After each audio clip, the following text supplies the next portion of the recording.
We're not your job. You're not how much money you have in the bank. You're not the car you drive. You're not the contents of your wallet. You're not your fucking khakis. You're the all singing, all dancing crap of the world. When you first heard the idea of Tyler Durden, it may be really appealing to a lot of people. At least it did to me. It did sound like a plan to me. But at the end, you guys saw what happened. The building gets blown up, all the cities gets destroyed, and you don't get saved from that. You become a slave in another form. You're a slave to destruction. You're a slave to not care about anything. But on the other end, self-improvement is another form of enslavement. Self-improvement is masturbation. You think by the end of this role, you're doing everything right. You do everything. Even though you don't enjoy the process, you hate going to the fucking gym. You're in the gym, you care about what people think. You care how people look at you. You just want to get a result, get a good physique. And when you got the good physique, yeah, sure, you get proud when you look in the mirror, but you're gonna still feel empty bones inside of you. You haven't found that the thing that you're missing. Why is that? Why is that? How do I get bigger so? Man, you gotta die for that. Die? Yeah, samurai, nigga, harakiri. At least that's what happened to me when I first started this self-improvement journey, right? I expect something down the end of the road, but there is nothing. There's two ends of the spectrum. One, self-improvement.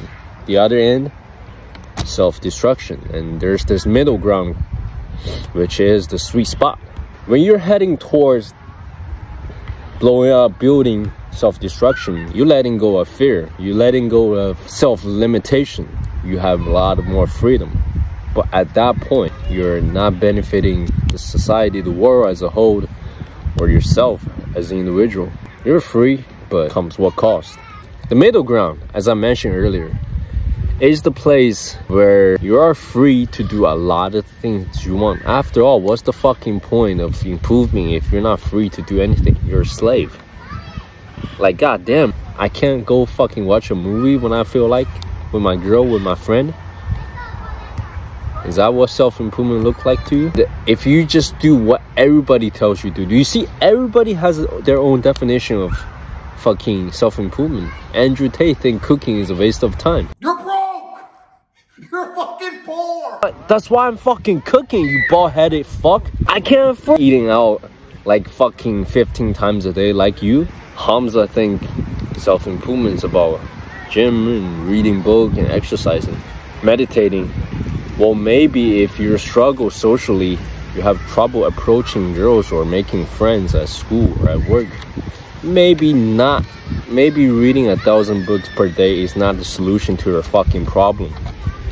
Instead, do a lighthearted prank in public, like just go to a fucking Starbucks and hold the line for like as long as you can.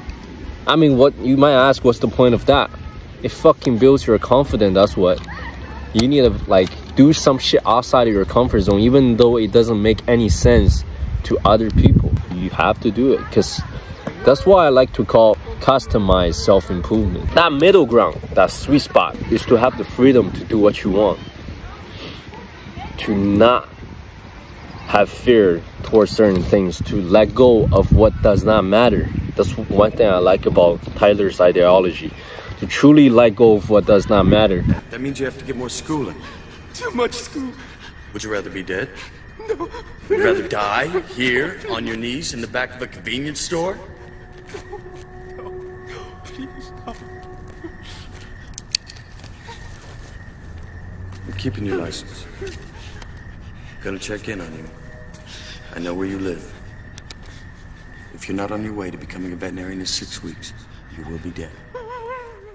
And also, not completely letting go of self and identity, not completely forget about you, your ego. So you want to get to the point where sometimes freedom is getting outside of your comfort zone. But on the self-improvement end of the spectrum, what I don't like about what a lot of people do is that they do everything the same.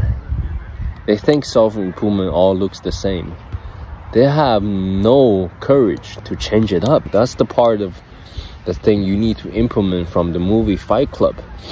You need to have the freedom, have the balls to do what the fuck you think is works for you. Not just listen to what Andrew Tate, what fucking Hamza said, what everybody else, what these fucking YouTube online gurus said, right?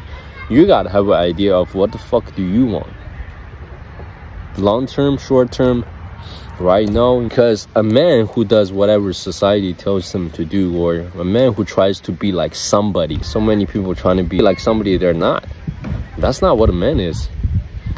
A man is someone who has the ball to be his authentic self. He does not care what people think he's like a bum.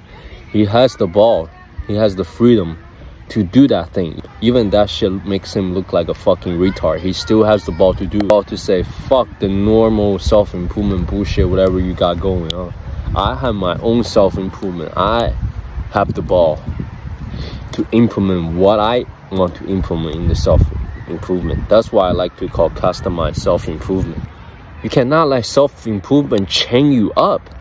You gotta break that chain, bro. There's this quote, like, it's usually saying by women, right? I hear a lot of my girl co-workers say that a lot, like, do whatever your heart desire. I mean, that's what girls says, but it makes sense in a way. Your life is about experience. If your heart says to do it, you go fucking do it. You don't want to miss out on the things that you've never experienced before, right? You gotta experience some shit for the first time, right? They said like going to the club and fucking have too much sex is bad. If you never had fucking sex, if you never went to the fucking club, what's bad about it? You have to experience to know it's bad. You can't just listen to people saying it's bad so you don't do it. You have to try it so you know it's bad. You have to fail. You have to fucking get hurt to know if it's bad or not. So yeah, that's it. Have a good one.